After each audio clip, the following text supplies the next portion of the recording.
มาส่งค่ะพี่น้องเอ้ยก็มื้อนี้มากินข้าวกับน้ำพริกค่ะน้ำพริกเนี่ยน้ำพริกข้าเฮ็ด1กระปุก1แอบ35น้ำพริกกุ้งค่ะนะนี่กุ้งเน้อค่ะ1แอบ35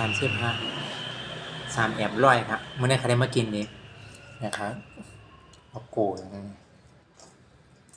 โอ้เหลียงวุ่นๆนั่นน่ะเนี่ย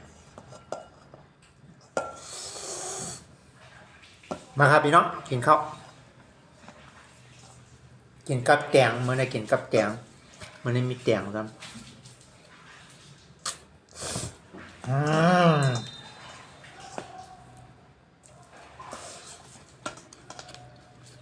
อืมอืม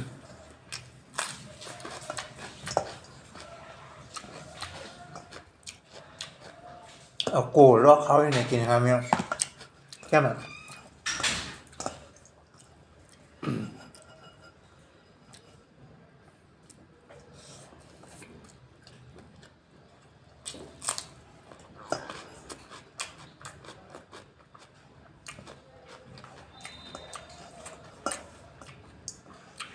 มันหอมเผ็ดหวาน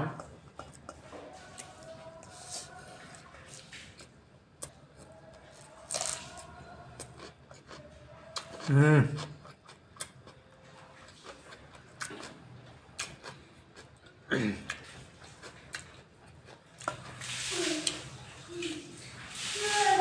น้ำเนื้อจุ่ม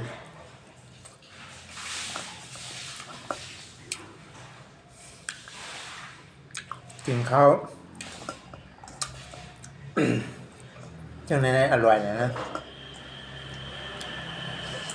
อืม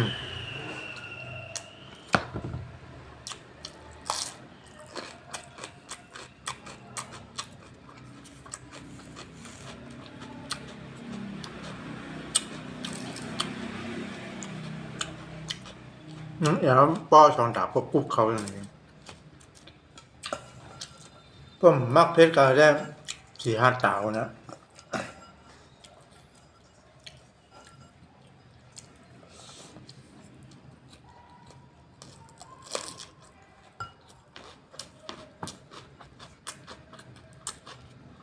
อืม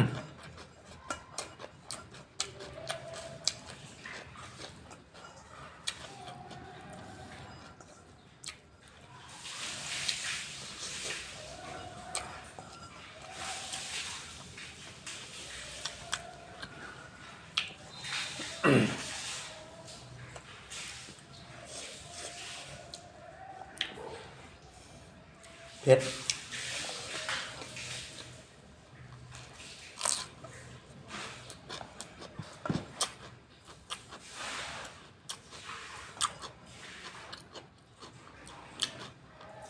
พวกกินก่อนมันเพชรหนากินแจงได้ไหม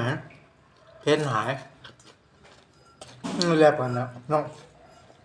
กินกับหม่ำมงท่านแลบครับหม่ำมงหนุ่มหม่ำมงอันมักก็ได้นะแล้วก็หม่ำมงลิฟเนี่ยอะไรมันแคม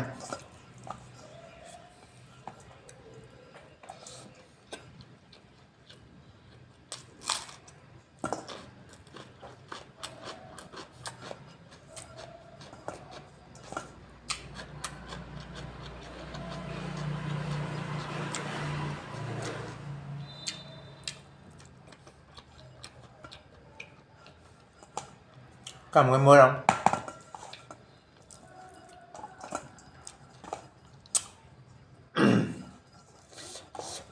เพชรก็เพชรหวานหวานอร่อยอร่อยมันหอม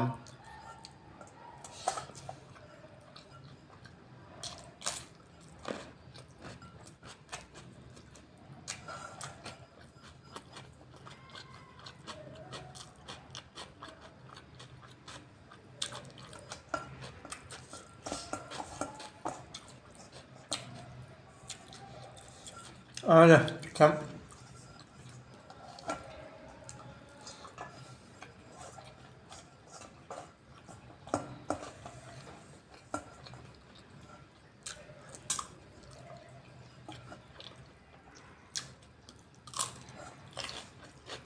มดยอตาเขาได้นึ่งแอบเนี่ยผมมักเพชรก่อนหมักสองตาก็กินผมมักเพชรก็หมักสองตาผมมักเพชรก็หมักสีตาห้าตาเนี่ยมันเพชรฮะกุ้งเนื้อกุ้งเน้นๆเลยเนื้อกุ้งเน้นๆเลยเพชรจังหวัดครับไปก่อนครับเหมือนชงครับใครอะไรใครจิ้มด้วยติดต่อมากครับอร่อยสุดยอดมะเขือขั้น